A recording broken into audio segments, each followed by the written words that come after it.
Hey everybody, it's Tony Codispoti from GreatFocalMajority.com, and today in the news we learned after months of allegations by Trump and his team and denials from Obama and his administration that the Obama administration was in fact placing at least 2 people on the Trump team under surveillance by the FBI through what appears to be an horrendous abuse of power. The sitting presidential administration of Obama was using the FBI and the FISA court to spy on people in the Trump campaign. Now, there is still no evidence that Trump himself was targeted, but the eavesdropping on his people almost certainly had to include private conversations he had with them. It is not beyond the realm of possibility also that Trump was the victim of an illegal practice known as reverse targeting.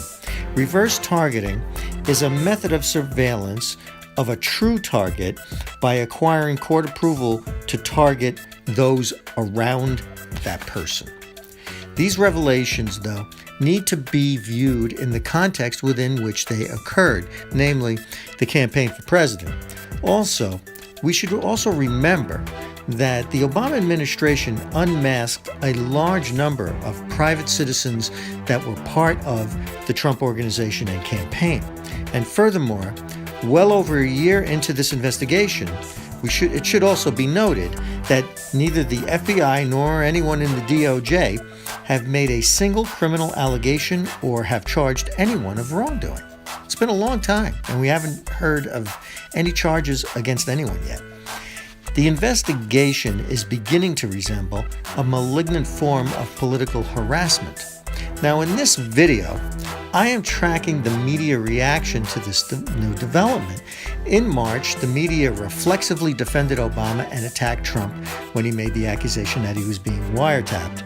Now that Trump's allegations have been proven true, at least in part, the same media, has decided mostly to forget about Trump's allegation. They're not even focused on it. This only helps prove to the American public that the media remains almost universally hostile to giving Trump even-handed coverage. But as time marches on, Trump seems to be proven right again and again. During the presidential race, Donald Trump accused the Obama administration of wiretapping his campaign. The media reaction was swift, defending Obama and challenging Trump for proof of his accusation. Calling for an investigation into former President Obama. This follows President Trump's tweets claiming that former President Barack Obama ordered the wiretapping of telephones at Trump Tower during the election. President Trump has not presented any evidence, and Obama's spokesman says, quote, neither President Obama nor any White House official ever ordered surveillance on any U.S. citizen. Any suggestion otherwise is simply false. Let's start with a clip from CNN's Erin Burnett, a lifelong Democrat. Here she's almost breathlessly reporting on the breaking news that Paul Manafort, Trump's former campaign manager, was under FBI surveillance. Manafort under surveillance. CNN has learned that investigators wiretapped former Trump campaign chairman Paul Manafort under secret court order, both before and after the 2016 election. And that surveillance continued into this year, including a period when Manafort wasn't working for the campaign, but was known to talk with President Donald Trump. Now, I think it's important to note the angle CNN is taking on this story. Here we have a complete confirmation that President Trump was correct when he tweeted that Obama was wiretapping his campaign. But CNN is narrowing the focus of this story, and they're slanting it toward the Russian investigation alone. Now, as you will see, they dismiss all other potential illegalities, of which there is now evidence against James Comey and Barack Obama, both of whom lied about the surveillance of the Trump campaign. So, Evan, when you say encouraging, Manafort encouraging Russians to help with the campaign, obviously the weight of everything is on that word encouraging. What do you mean by it? Right. There's a lot we don't know about exactly what was said. And by the way, this is beyond just wiretaps. It's also surveillance of all kinds, including searches that the FBI is authorized to do. I'm stopping the tape here because this is another admission that both Obama and Comey lied when they said there was no surveillance of Trump or his campaign. This CNN reporter just busted Obama and Comey as liars. None of this has amounted to what people consider a smoking gun in this investigation. There's still more work being done to determine whether there's a criminal violation here. Here we go again. We're right back where we started from. There's no evidence of a crime. All of this talk, no evidence. So, Pamela, you're reporting here that Paul Manafort has been monitored not once, but twice. That's right, Aaron. So our team is told that the secret order began after Manafort became the subject of an FBI investigation in 2014. We previously reported that centered on work done by a group of Washington consulting firms for Ukraine's former ruling party, our sources say. And the surveillance was discontinued at some point last year for lack of evidence, according to one of the sources. And then the FBI restarted the surveillance after obtaining a new FISA warrant that extended at least into early this year. The sources say the second warrant was part of the FBI's efforts to investigate ties between Trump campaign associates and suspected Russian operatives. Here is still another CNN reporter with a blind spot as to the context of her account of events. All of this was occurring under the direction of James Comey, Loretta Lynch, and Barack Obama in the middle of a presidential campaign, while the Democratic Party nominee was under investigation for violations of the Espionage Act. And even though the previous reporter and this one cite evidence of no crime committed, they ignore the full context of the events in terms of Trump's allegations, as well as Hillary Clinton's problems. They don't cite any reporting as to why the FISA court reissued the warrant on Manafort, nor its timing in the midst of a presidential race. You see, here's the problem, folks. This isn't really reporting what you're watching here. This is spinning the news. And of course, the president had said vocally again and again that he was wiretapped and that he meant that to mean not just phones, but all kinds of surveillance. Was he right? Well, not exactly. So we do know that, and the Justice Department has spoken out about this, and they have denied that the president's own lines were wiretapped. But as we said, it is possible that he was picked up on Manafort surveillance. We should know that Manafort does have a residence in Trump Tower, but it is not clear if the FBI did surveillance on Manafort at Trump Tower. Aaron. Well, we don't know exactly when the timeline of this surveillance, whether it has ended, whether it is continuing to this day.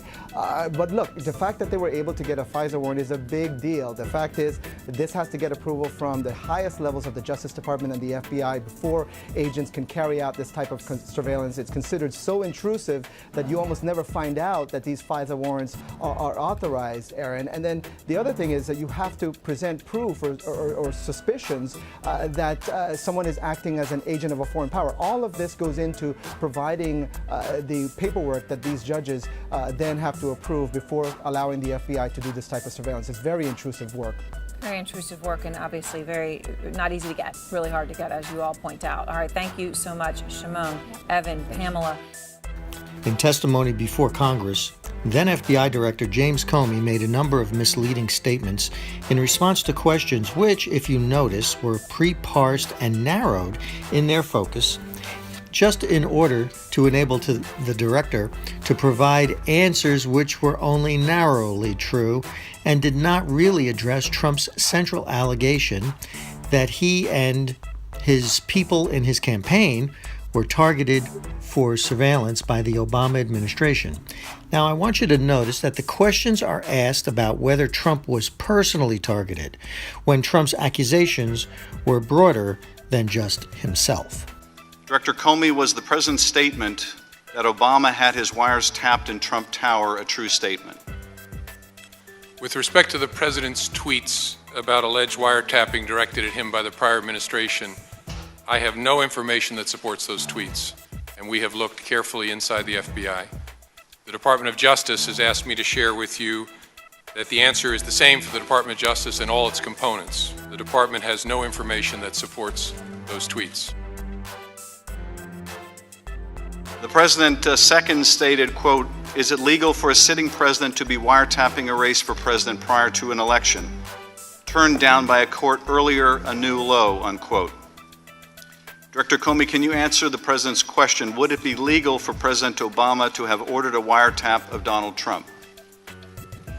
I'm not going to characterize or respond to the tweets themselves. I can tell you in general, as Admiral Rogers and I were just saying, there is a statutory framework in the United States under which courts grant permission for electronic surveillance, either in a criminal case or a national security case, based on a showing of probable cause, carefully overseen.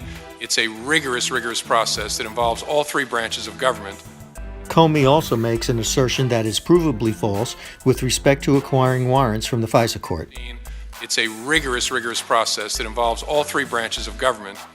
Here is a chart published recently that shows exactly how rigorous the FISA court really is in granting warrants. Over nearly 40 years, the FISA court has issued a total of 43,821 warrants, of which only 21 were denied. 12 of those denials took place before Obama took office. 9 happened during the Obama administration. Stated another way, for every 2,087 warrants requested, 1 was denied. Hardly a rigorous process. Court. Was there any request made by the FBI or Justice Department to wiretap Donald Trump turned down by a court? That's one of those subjects I can't comment on one way or another. Please don't interpret that in any way other than I just can't talk about anything that relates to the FISA process in an open setting. Okay, so now that you've seen this video, what conclusions can we draw from the information that we now have about what happened here? I think the first thing we can say is that we now know, without any doubt at all, that President Obama and the people around him, Clapper, Comey, and a number of others like Susan Rice and Samantha Powers, they all lied. They all lied when they were asked about surveillance, particularly Clapper, who was in a position to know without any question, even admitted it himself that he was in a position to know. And they lied, and they need to pay for that. Now, there was surveillance going on of a political opponent in the middle of a presidential campaign. That has to be completely unacceptable and smacked down. People who did that need to be punished. That's a real problem for the Republic, for people to get away with something like that. Because if we allow them to get away with it, then it's going to happen again. And next time, Democrats won't think it's so cool. They'll say, well, this is going to be Trump doing it now. Is that what you want? Because that can happen.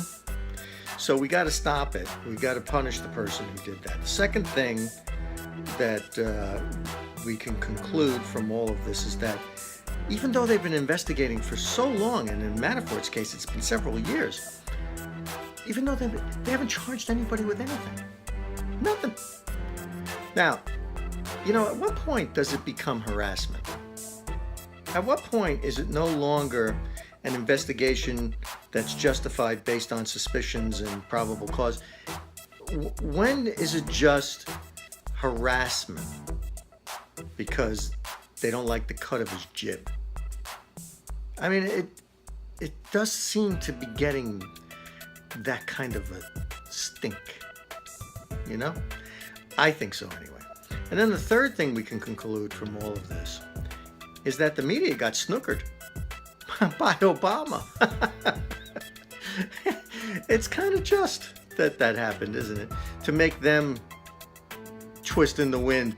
Because now, what's interesting now is that even though, you got to remember, when Trump first came out and said that he was being wiretapped, I mean, everybody in the media was like, what are you talking about? You didn't get a wiretap. I mean, you don't have any proof. Where's your evidence? Or, I mean, they immediately leapt to the conclusion that it wasn't true. Now, it sounded off the charts but so much of what happened during Obama's administration was off the charts. People forget. Are you forgetting the what he did when it came to the IRS? Remember, not a smidgen of corruption. Would you say that now in the IRS? That there's not a smidgen of corruption. Remember that? Do you remember that? And remember when the the oil spill happened with the Deepwater Horizon in the Gulf, and he had the chairman of the board of BP Oil come in, and he squeezed him for $20 billion. There was no due process, no court cases. We don't know if $20 billion was the right number, the wrong number, too high, too low. No, but it was Barack Obama's number because it sounded good. It was round, big. You know, I mean, who knows? Maybe BP got off cheap. We'll never know, because Obama used to do things that were off the charts wrong. He did the same thing in the Chrysler bankruptcy early in his first term, when he put the shareholders that were UAW people ahead of the bondholders, which is, you know, only upset about 400 years of business law, but who cares about that? You know, so Obama has a long history of breaking rules and screwing things up, and he did it here. Now, maybe it wasn't directly by his hand, but it was certainly done by people who work for him, and those people need to be punished, because it's a violation of any kind of ethical rules that you may want to think about. Also, I also want to say one final thing. When I put together these kind of videos, one of the things I like to do, and I try to do, I really strive hard to do it, is I try to give you context. I think it's really important to have context. You know, nowadays people say things like, Thomas Jefferson was a slaveholder. Let's take down his statues. I mean, as if all Thomas Jefferson ever was a slaveholder. I mean, you know, Thomas Jefferson was a lot of things, including a slaveholder. But there was a lot of redeeming qualities in Thomas Jefferson. And the only way you know that is if you know the full context of the man's life. And so what I try to do in these stories, these news stories, is what I try to do here is I try to provide context so that you have a picture of what was actually going on at the time. Everything that happened with Paul Manafort here happened in the context of a presidential election where the party in power who was in the presidency was investigating the man running in the opposing party and the people around him. That is a serious, serious problem. Okay, and understanding the context within which it happened is important, I think, in order to come to a rational judgment about how we should proceed from here. Because I do honestly think that the people who are responsible for this are enemies of the country.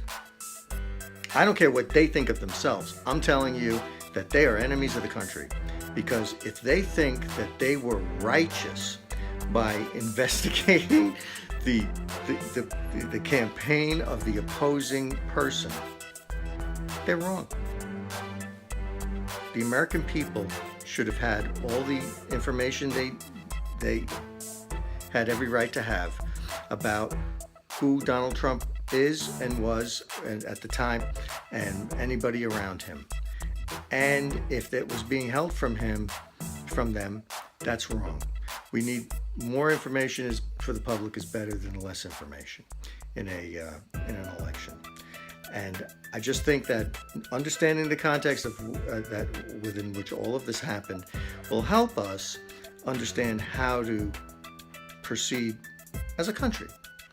And that's pretty much all I wanted to say. Thanks for paying attention. I'm Tony Codispoti from The Great Vocal Majority. You can subscribe to the YouTube channel. I would appreciate it if you did. Some of the stuff here is pretty interesting that I do, and I think some of it's pretty good. So if you like, subscribe, and I would appreciate it. Take care.